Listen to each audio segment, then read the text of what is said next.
everybody. This is Candid Frank, CFL Talk. Yes, and if you're an Eastern Division team, all you got to do to move up is be the only team to win in the week.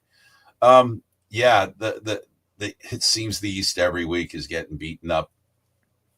David. Oh, yeah. Welcome to the program. Thank you. Yeah. If you think you got your spot locked up in the East, think again. Because 1 week changes a bunch in this league. That's for sure. Especially if you can't win. Oh yeah, especially if you can't win.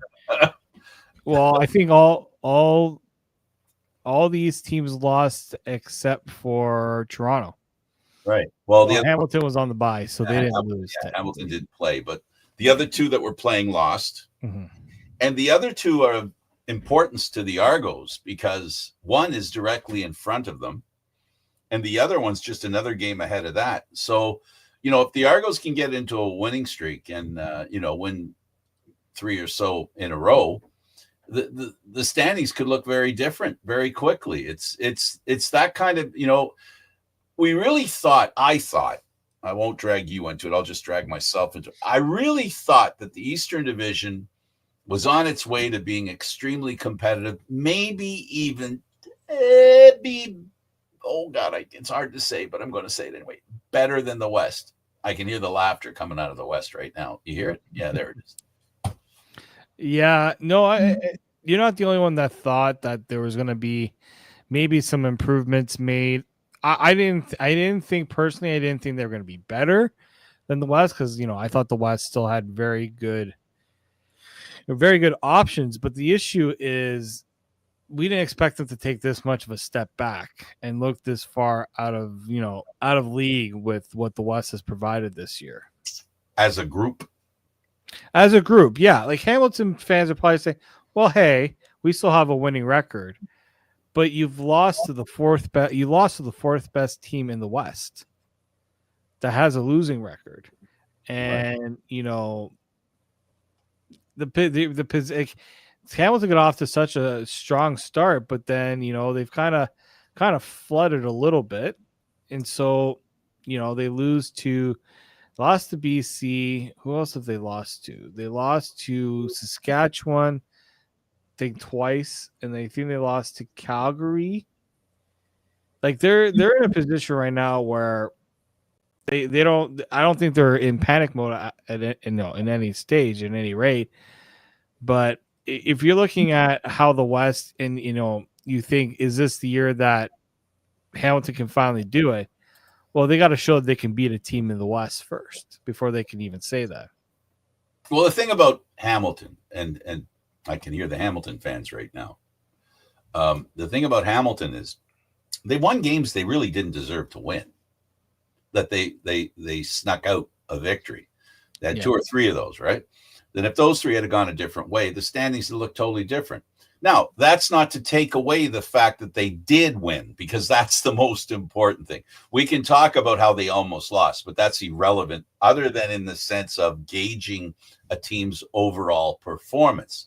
So it does have, you see these cracks, right, in the team, and maybe they don't pay for it right away, but eventually what you end up seeing is those cracks start to widen. And if they do, you end up where Hamilton's been the last few games, where basically they haven't been as dominant as they were earlier in the season. And they do have to take the next step, which is to build on the success that they've had and not take a step back. But it seems to me every team in the East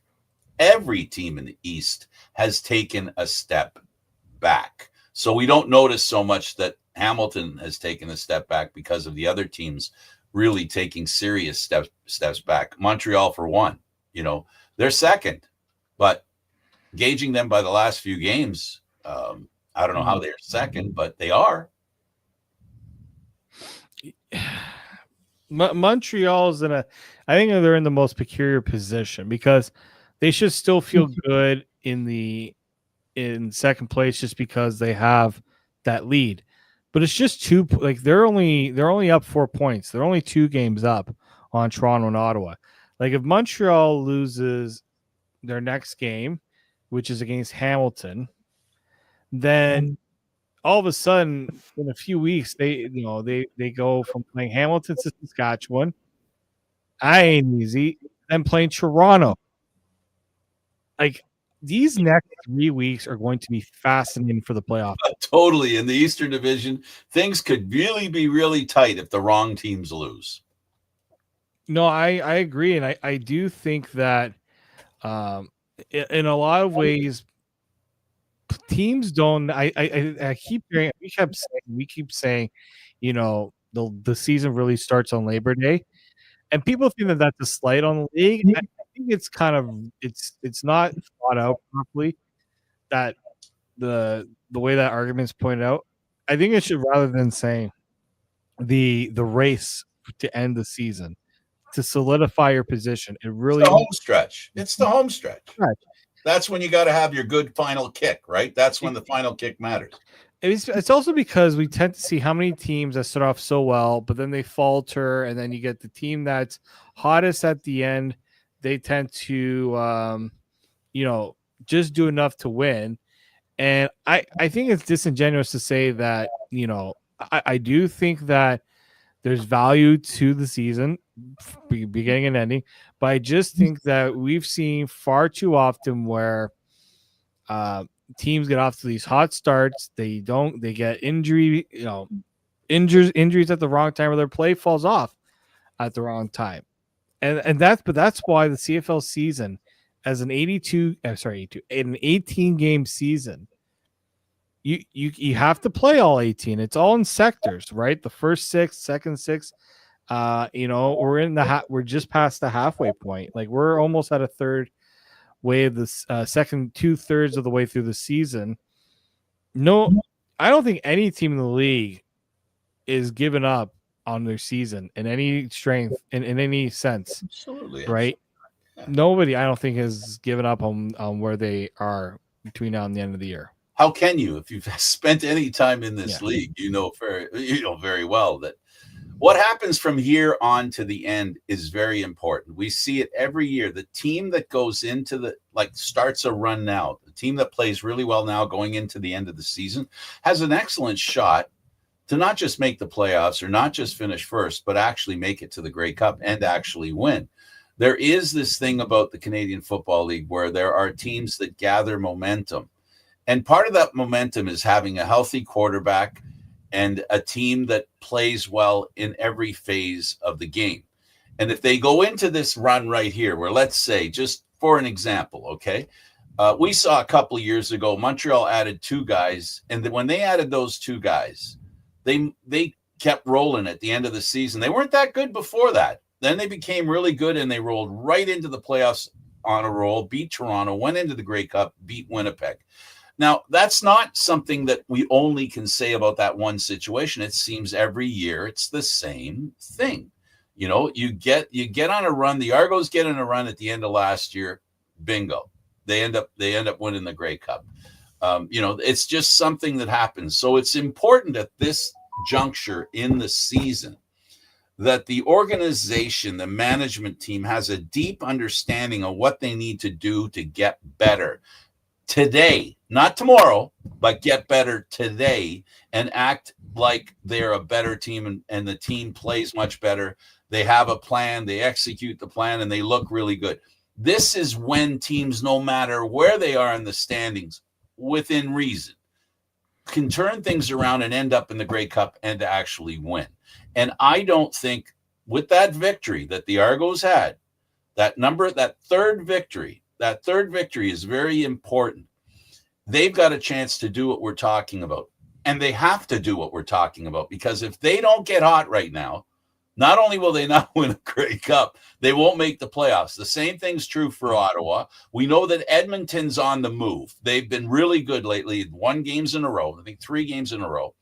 And so we've got the table set for an opportunity to have a surprise winner of the Grey Cup. But, and David, I know you believe this for sure, and that is as the good teams are like Hamilton and mostly Saskatchewan, if they maintain the way they're playing, they're going to be hard to beat. Oh, yeah. Well, but here's the thing, right? Like, BC that was a tough loss to Toronto for many reasons. One, just how they lost, how bad they looked defensively in the loss, but also Edmonton's probably saying thank you, Toronto, because now they feel as confident as ever that they can go and put themselves in a position too, right? Like I look at BC's next game is against Ottawa. That's an important game for BC, not only to get it back on track, but to keep that crossover dream alive. Right.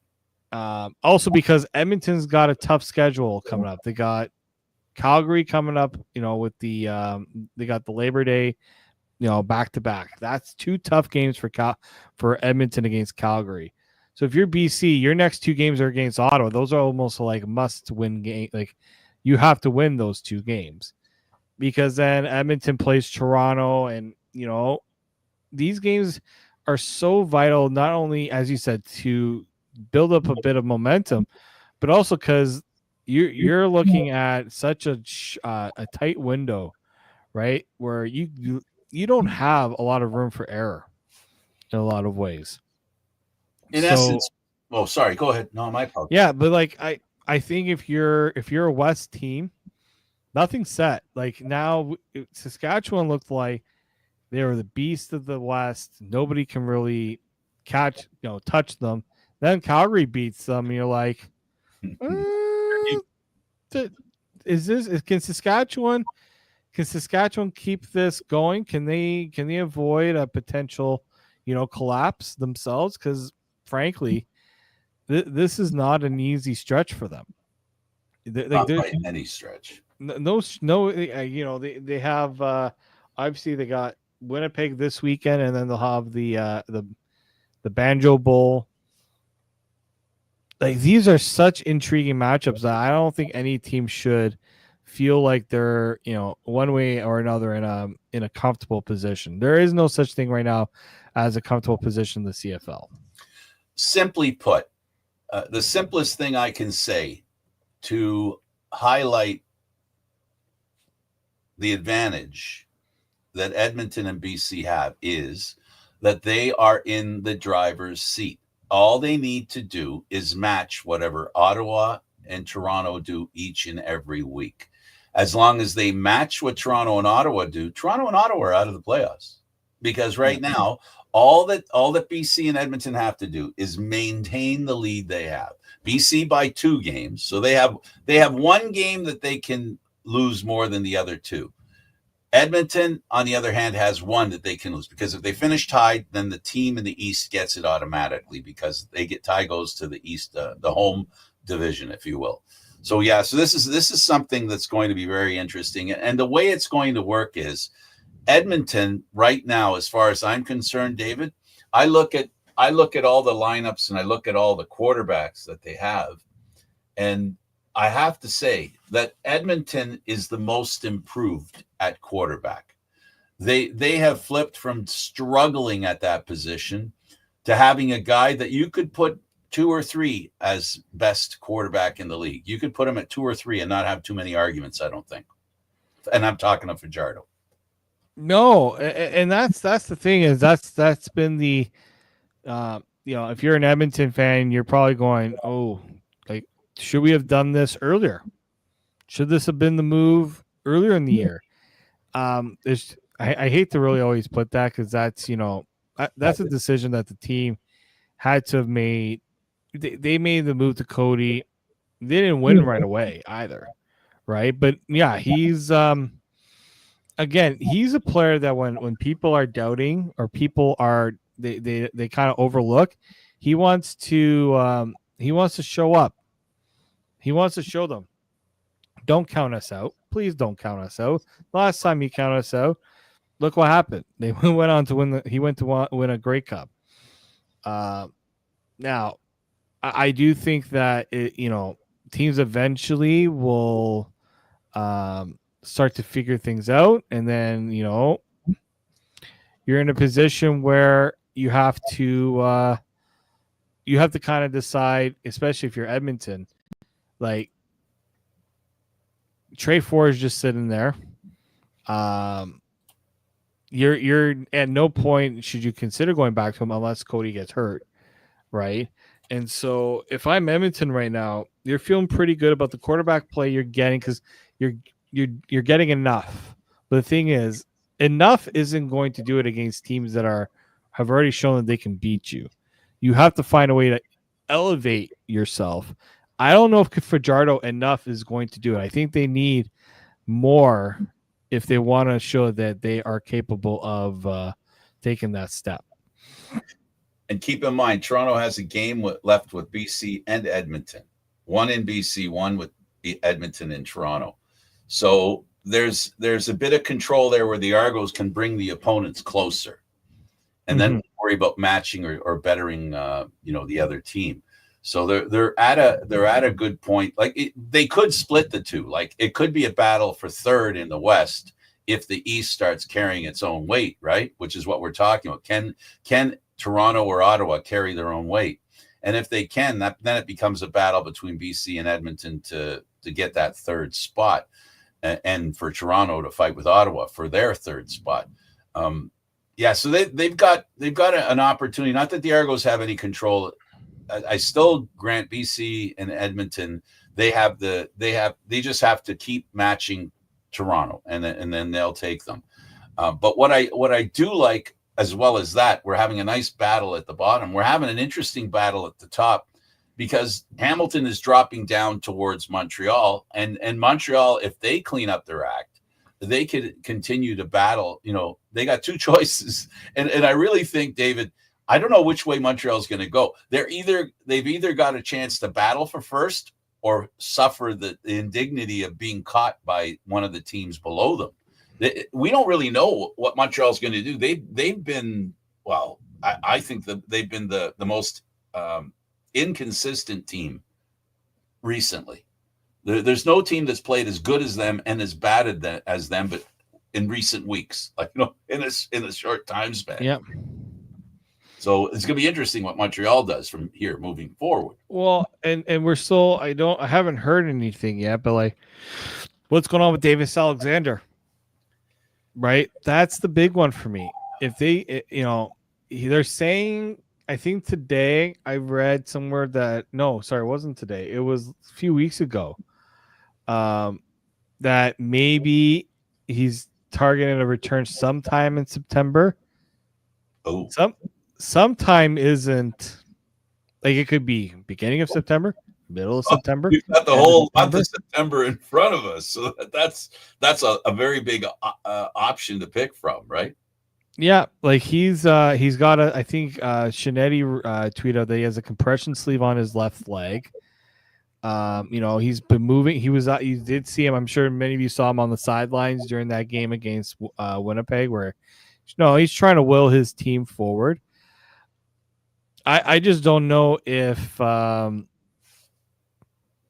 you got to be very careful if you're Montreal, because as badly as you need him back, you brought him back only for him to go right back onto the injured list. Was it worth that one victory? Was it worth that one win to bring him back and then lose him for 6 games? Right? That one game, yeah, I can understand the importance of the one game, but look at what happened after that. If I'm Montreal, you have to be he has to convince you that he is ready to come back. Well, we've heard the injury described as one that you have to recover from and then take another week off. That's how that injury is described as. Yeah, that's exactly. How you're ready. You got to be ready and then wait another week. That's just the way it is. And they decided not even to be ready. They decided to take that injury and not even be ready. Just go out there and try to, play through it, which it isn't one of those injuries you can play through. That kind of leg injury, no, that doesn't work. Well, let's talk a little bit about the games that happened last week in Week 12. Winnipeg and Montreal, we touched on it. Alexander was on the sidelines, like you said, trying to will his team to win. And Winnipeg, and mostly not just Winnipeg, but Zach Collaros, he's really on the knife's edge, in my opinion, on having a good or a bad year. He's really on that edge. He's not looked very impressive. Not that he's looked bad. but he hasn't been that impressive this year, David. He's so far a different quarterback than we're accustomed to. Yes, no, your feelings on him and his play? Yeah, I mean, well, what about his play do you think is different from past years? I'll say that he's making more mistakes. I'll start there.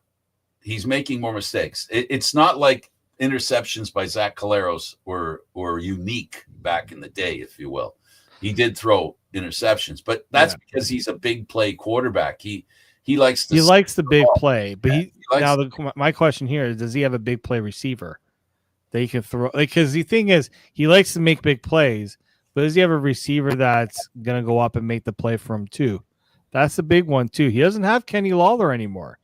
Dalton Schoen's been hurt, and the distraction of Kenny Lawler, right? That's what he offers Hamilton. He has teams are concerned about Lawler. Well, that opens up opportunities to other receivers.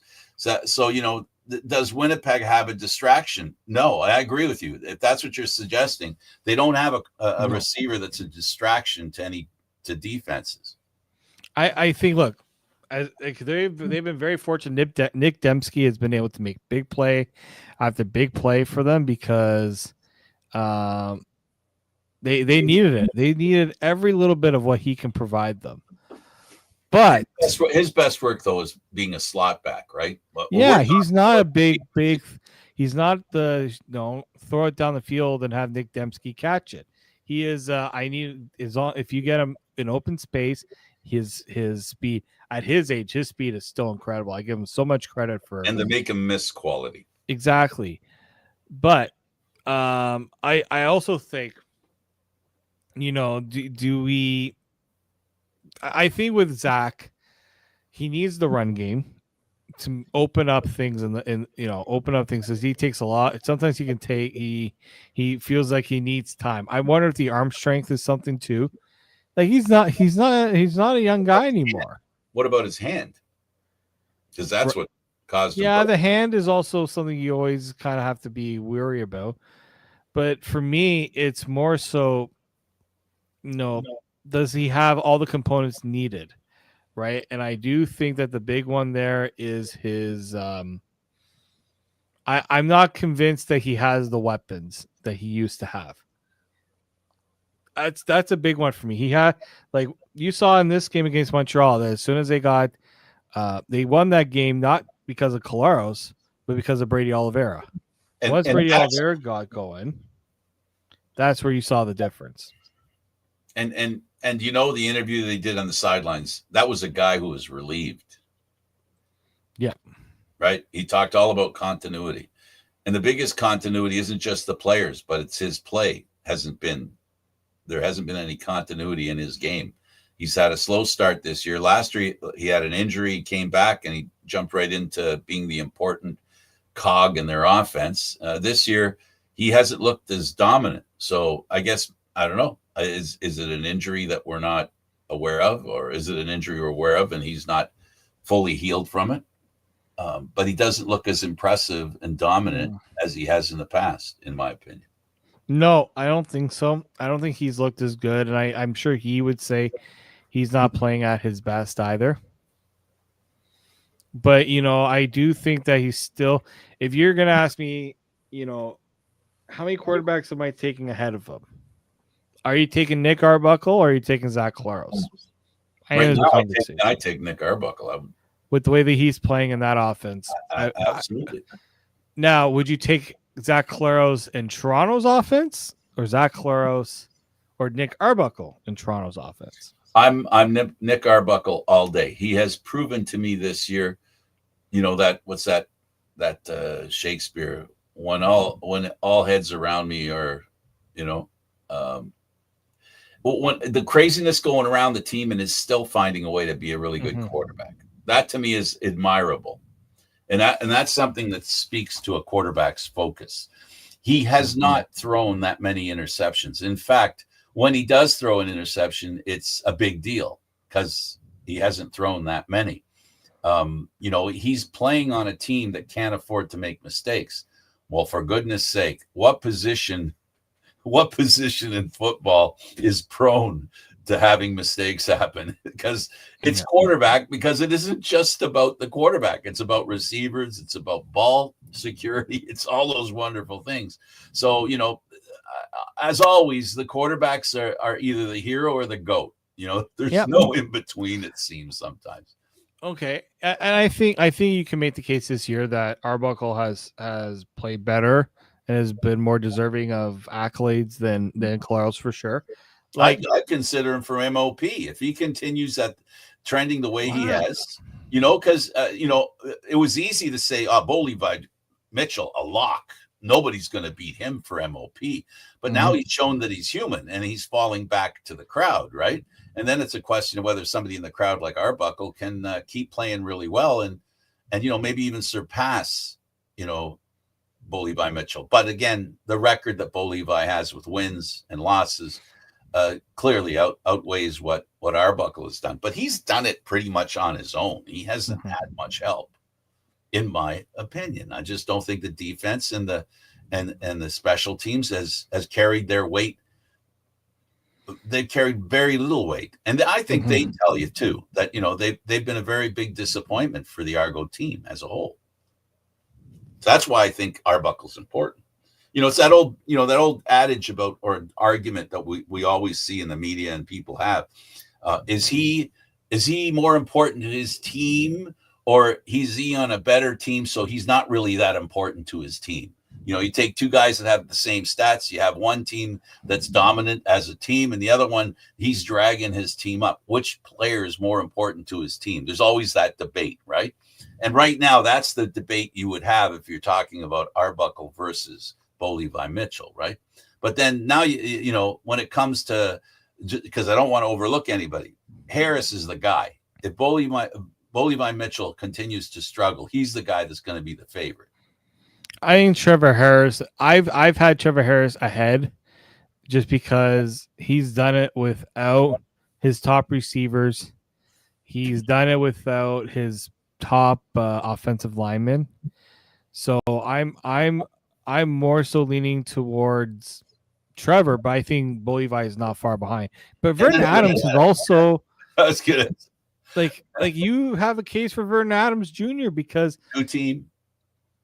new team right away, and he's had electric play after electric play. He's not playing it safe. He has actually I could tell you in 2 seconds because I don't just look at how many yards that they throw, because here's the thing. As big as I am on Nick Arbuckle, because he's thrown for the most yards so far this year, which is true, he also has the most attempts thrown. Right. His accuracy is pretty good. Trevor Harris has better accuracy, but I also look at his. I look at the quarterback rating. Right. I look at there was another stat here. I'm trying to find it. Maybe it's on the CFL stats, which, God forbid, if I could find things on CFL stats. Get connected, buddy. Get connected.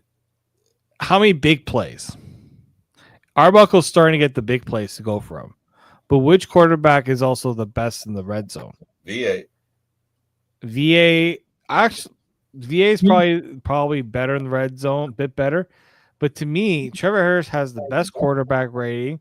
So does Nathan Rourke. Nathan Rourke, the only thing that went wrong for him in that game against Toronto was that pick six, and that his the rest of the team couldn't stop. Like he did not have as many times out as Arbuckle did. Because Nathan Rourke was amazing against Toronto. I think it was really good against Toronto for that, other than the 2 mistakes that he had. Well, so I wouldn't even give him the second mistake because he got hit in his blind side from behind. Yes. For me, Trevor Harris has the best. He has the best quarterback rating. Yes, he did have the one injury, but he's got the touchdowns too. Because Bo Levi Mitchell has the most touchdowns. He's also done it in one extra game, and I think it's 3. He's 3 up on. Arbuckle's 2 up on Trevor Harris, but again, he's played 2 more games. I think the stats would lean me towards Trevor Harris first. And it's not even just the stats. It's also he's on the best team, and it's because of him that they're the best team as well. Absolutely. There's no question, no doubt. You've got yourself a really good set of quarterbacks. The quarterback improvement in the Canadian football over the past few years has been awesome. It's been outstanding. And we know that, this year we have backup quarterbacks that are MVPs, former MVPs of the Grey Cup. I mean, how do we quantify that looking back in history? Well, we haven't had any MOPs or Grey Cup MVPs at quarterback as backups in the Canadian Football League. And then we have one that right now in Arbuckle, who was an MVP. He was a backup, and he still is. Factually, he's the backup, because we know that if all things being equal, we know who'd be the starter in Toronto. It wouldn't be Arbuckle. It'd be Kelly. But as the clock begins to turn and keep going, and then we start getting towards the midnight hour, the witching hour of playoff time, the closer Kelly is to coming out to the end of the season, the more pressure I think is on the Argos to keep Arbuckle in. And that's something of interest. Now, he'd be on a short leash, because as soon as Arbuckle couldn't win a game, they're gonna throw Kelly in there if he's available. But that's based on him being available. And I think I called you one day, and you didn't answer the phone, because I was calling because I got invited to go to a CFL group because David Morisuti was there. And I went there, and there was a guy named Frank Morisuti there, and he was talking about being at practice. You know the guy I'm talking about? Yeah, you're talking about my uncle who your uncle? who spoke with Michael Pinball Clemens, who said that Kelly likely won't be right until like the last few games of the season. But if they're out of it, they're not gonna activate him. My thinking here is, you got no reason. The way that Dinwiddie worded this to me is, he's only at 4 of the 6 weeks. They're not going to pull him off early. Right. They don't need to. They don't need to unless someone gets hurt, and if they feel he's ready. But they said after the 6 weeks, we'll see where he's at. They will not play him if he is not 100%. If he's not ready, they're not in that position anymore. I would have made the case earlier in the year. Earlier in the year when Arbuckle was struggling, I would have made the case. But that's not where we're at right now. He's been good. It's not he's been okay. He's been good. There's been a couple missteps. Conversation. So we're talking now from what you said there, just to get people up to speed. So that means that he's not coming up before 13 games for the Argos. So he might come out on the 14th game, by what you're saying. And 14 is 14, 15, 16, 17, 18. That's 5 games left in the season. I think the big one here is, he's not eligible to come back until the 13th against Edmonton. By that point, Toronto might be in a good idea of knowing where they are, because they'll play the Labor Day Classic against Hamilton, but I think they're off the week after that. They don't play after Labor Day. I think that's their next bye week. So they'll know, really, this Hamilton game is a big indicator for where they're going to be. Huge. Right? Huge. After that, there's 1, 2, 3, 4, 5. There's 6 more games. There'll be 6 more games. I don't foresee them needing to do anything on the 13th. You can maybe make the case if those next 2 games, they might be in a playoff spot. Why would you throw? This is not like, and I think this brings us back to last year, where he comes in after the 8-game suspension, and Toronto needed him. Like, not because they were in a half decent spot within the standings, they were still in the playoff spot, but the quarterback play was terrible. And it was catching up. The film was catching up. Yes. But the quarterback play has now not been the reason. Right.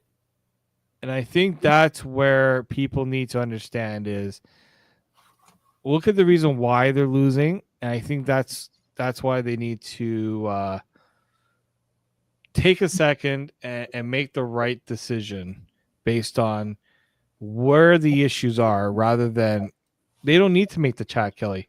Like people are going to talk about it. That's fine. Go ahead, talk about it. But they don't need to worry about that right now. I would just say right now, Nick gives us the best chance to win because he's in playing shape. Chad Kelly's not in playing shape. He hasn't played enough. He hasn't had enough snaps. I don't think it's really a conversation until I would say until 3 weeks from now. Middle of September, we can have that conversation because we'll have a better idea. I think after the game against Edmonton, when he is officially off the 6th game and able to come back, that he might dress as the backup. I think that's where, if I'm Toronto, this is not a Ricky Ray, Trevor Harris 2015. Mm-hmm. This is not that situation. This is more so. Well, it's in reverse. Yeah. In my opinion, Chad Kelly will be the backup if something happens to Arbuckle, or if it's clear that he can't maintain it, then you'll have every reason to put him in. But they don't have that right now. But the biggest motivator is, and the irony is that the better Arbuckle plays, the more difficult it's going to be for Toronto to take him out. And if Arbuckle plays well enough to approach the playoffs, then why would they take a risk of bringing Kelly in when Arbuckle's doing what needs to be done? So the point here is that the next few games are very critical. But the irony is that any false step by Arbuckle after the next 2 weeks, will get Kelly in the game because the Argos there's no room for error. There's no margin for error right now. Like I said, the Argos are not in the driver's seat. They have to win and hope the other team loses. That's not a good position to be in. You can't afford to keep losing. We've talked about it, because of the beginning of the season and they had such a poor run of losing that we lose track of the fact that, how important it is to win. And after they've done it now winning even becomes more important because now there's the reality of them being able to fight for a playoff spot. And that puts more pressure on the Argos deciding who their quarterback's going to be. And they can't, they got to put both their quarterbacks on a short leash. Right now, Kelly's on a short leash because he hasn't been in, but that can flip real quick depending on what Arbuckle does. Yeah, well, that's it, right? It's all on Nick Arbuckle has a bigger say in all this, and I think people realize his play will dictate what the team does, and right now it has been. Like people need to understand that everything that's happened to this point has been because of where Nick Arbuckle's play has been at. It has more to do with that than Chad Kelly. I think they realized when did they place Chad Kelly on the 6th game? That was against Winnipeg. I wasn't there that game. I was there. You're there, right? So I'm just kind of looking at it right now. They lost that game. They won the game against Winnipeg. At that point, the team was in a precarious position. I think they made it with that decision thinking we're not in a rush to bring Chad back. And I don't think anyone was comfortable with bringing him back. Well, you're alluding to the problem Montreal has, which is they brought a guy back too early and they're going to pay longer term, right? Yeah. And the Argos are looking at Kelly the same way. They're looking at him. He's still under contract next year. They're looking at him. He's their quarterback, and they need to make sure when he comes back he stays healthy.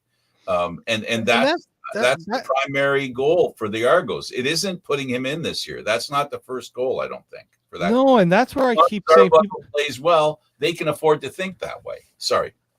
The Argos paid Chad Kelly big money. Okay.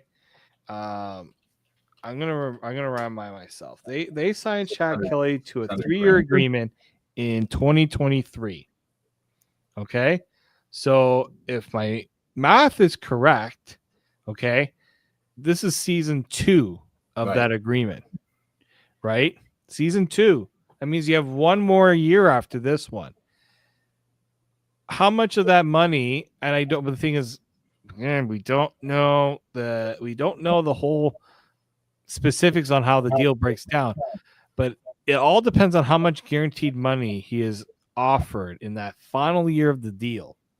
If he has a decent amount of guaranteed money, well, guess what? The Argos can't just release him because they got to pay him that money, and that money is going to count on the cap. Here we go. I think 3 down had it here.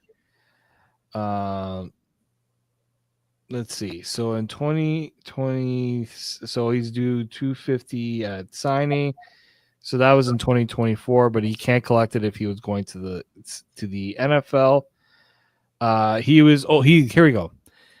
Kelly's agreement is worth $615,000 in 2024, so that was last year, and $625,000 in hard money for each of the last 2 years. Hard money, Frank. That means you cut him. There's no bonuses. That's the money. It's guaranteed. You can't just get rid of them. So I don't understand people who I was getting messages and I don't understand with this sentiment that they're just going to cut bait. They financially can't. Well, and he knows that in a way. Same reason why they got to go with the coaches they have. It's all the same bowl of wax. I think the only thing that could happen is if he signs with the NFL, then I think it's a different story. Well, he does think he's one of the 32 best quarterbacks in the NFL, so that means in the world, but includes Yeah, I mean he could think it, but the reality is he's not even playing right now, so he can't even say that right now. Yeah, he can't prove it anyway. That's the most important thing. He can do the talk, he just can't walk the talk. No, not that he can't. Nobody here is saying he can't be the quarterback the Argos hope he can be. No doubt about it. He can be that quarterback. But right now he isn't. Real quick, Ottawa and Edmonton proved that they're a team that if push comes to shove, Ottawa's not making the playoffs. They are. And we talked about last week. That was a crossover game. That was an important crossover game. Mm-hmm. If Ottawa wins that game, they're 4-7 and they're 4-8. No, I'm wrong. 4-7 and Edmonton's 3-7. So, this victory by Edmonton was a big one against Ottawa, and they're full value for it. I'm amazed at Fajardo. He is such a good quarterback, and the fact that he was willing to go to Edmonton, because Montreal basically said there's no chance that you're going to start here. He made a better decision in I guess, deciding to play in Edmonton. I know he was tricked, but deciding to play there, I think you and I both know there was a better chance of him being a starter in Edmonton than there was of him being in Montreal. Oh, 1,000%. Right? 1,000% made the better call. That was a smart move. Pretty much agreeing to the trade, maybe motivating the trade as well, satisfying Montreal. He was provided a gift from Montreal. That Montreal said, we just don't think you're the guy anymore. With us, we'll look to move you if that's what you want. Are you going to play?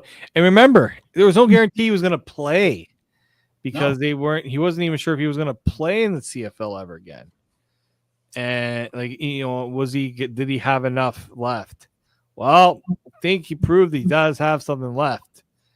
I think the more important factor was that Ford did not prove that he was a starting quarterback. He had a short little run, nothing equal to Alexander, and that made him more prone to be substituted for, which is why it was a better deal for Fajardo to go to Edmonton because he had a better chance of being a starter there than he did in Montreal.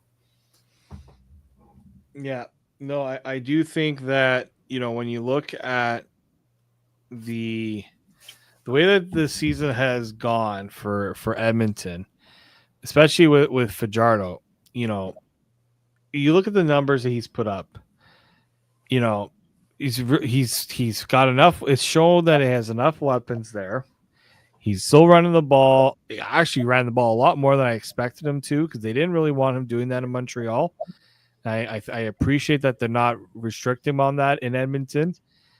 But I think it's also the rest of the teams coming together too. Absolutely. He needed that. He definitely needs that. And he was full value. The team looks really good, and they're on a good roll where they can make BC nervous. And while Ottawa was losing to Edmonton, Toronto was beating BC. And just imagine, BC wins that game. Their record is 6-5. Toronto's 2-8, and the crossover is pretty much nailed shut. You know, that's a 4-9. You mean right? That would have been, not that it would be impossible for them to make the playoffs if that had happened, but gosh, 4 games behind. Instead, now they're 2 games behind.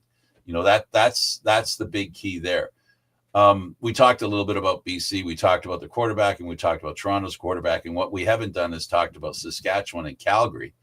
Saskatchewan has looked really good this year. But, man, has Calgary looked good in some games where you just wonder, where did that come from? And you talked about the quarterback, VA.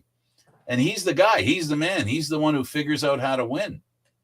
And the running game, does anybody know that their running back is second in the league in running? I mean, that's the quietest league leading rusher in the league right now. Mm-hmm. You know what I mean? Who's talking about him? No, that's the thing is what impresses me the most about Calgary is not really impressive, but the understanding we need to be better in the trenches. We need to be a better team in the trenches. And that's what this happened. This like you look at the numbers from this game. And again, very simple numbers. Sacks, 4 sacks.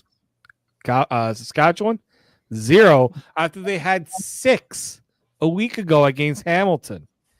So Montreal's offensive line already giving them kudos on that one.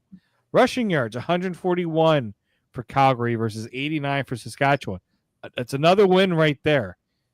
Passing yards, yep, they did have more passing yards than Saskatchewan. Guess what? The net yards were also on Calgary's side. Red zone, 4 for 4, 2 for 3 for Saskatchewan. Giveaways, both teams had it's funny, equal in giveaways. Both teams had 2 interceptions, but one team took advantage of them more than the other. I just think that when you look at the way Saskatchewan has played this year, Calgary is able to negate a lot of it. I don't know. It reminds me a lot, and correct me if I'm wrong here, Frank, but Ryan Dinwiddie has always struggled against one team. Mm-hmm. Calgary. Corey Mace this year has struggled against one team. Calgary. It's almost like the mentee is showing the mentees are learning from the mentor once again. They're still learning that he's still, he's in a lot of ways, there's still a lot to be learned. I give Dave Dickinson a lot of credit because I talked a lot about whether he's still got it as a GM and as a coach. That team looks very solid, and if I'm Saskatchewan, yeah, you can still win first place. You can still be the one to host that West Final. But if it's Calgary you're playing, oh boy, I don't know how I would feel about that one. Well, I remember we talked to him at the airport in Vancouver on the way back home. Yeah, and he didn't look to have any pressure or anything. He has his brother with him, but I think the 2 most important players that have turned things around for Calgary, David, and I say one subtly and one obviously. VA's obvious, but the subtle one, I'll say his name this time, and it's Dedrick Mills. Dedrick Mills has been the reason why VA can do what he can do, because VA has the deep threat because they've got a running back that keeps the linebackers honest. So they can't flood They can't help the DBs. They've got to help the defensive line to stop the offensive line to get the running game going. So I'm impressed with those two players, and to me, David, it speaks to the Canadian Football League. You need a quarterback and you need a running game. If you have both those things, you're competing for first. If you don't, you're trying to make a playoff spot. If you only have one of the two, which Toronto's a prime example of that. But think about this, Frank. The league leaders in touchdowns among running backs. Dedrick Mills has 8. James Butler has 8. BC and Calgary are really good at scoring teams. I think they're two of the top, if I'm not mistaken, two of the top teams in terms of scoring in the league. Our ability to put up points. It's because unlike all the other teams that seem to always want to use their quarterbacks and throw the ball in the red zone, BC and Calgary have basically said, no, we're okay rushing the ball in these situations.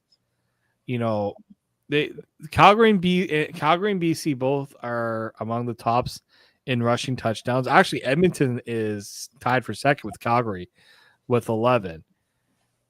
It's no I don't think it's any coincidence that we're seeing we're seeing how good these rushing teams can be because of the way that they are able to run the ball. Calgary is actually third in the league in first downs by rushing. Absolutely. BC is second, Winnipeg first. I still think, and the numbers technically this year maybe don't suggest it just because of the way, but I think it's more so because of injury than anything else. I still think Brady Oliveira is the best running back in this league.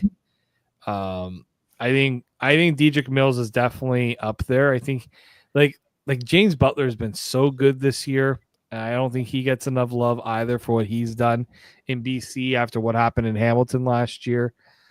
But Dedrick Mills, I think you're right, Frank. He doesn't get enough love for what he does. He's he's seen as in an offense that's built around the big play and the quarterback that's got the big arm. But because he's able to be so good with the ball in his hands, Calgary can say, okay, VA, we got to kind of take a step back here because we're making too many mistakes. Let's just let Dedrick do his job. And you don't see them take a step back when they give him the ball, and they can be patient with the run game, unlike other teams that don't have that luxury. Yeah, that to me is those two players have made the biggest difference in Calgary, their running game and their quarterback. They've got a big play quarterback, and they got a running back that gets you the yardage you need to keep to stay on the field, right?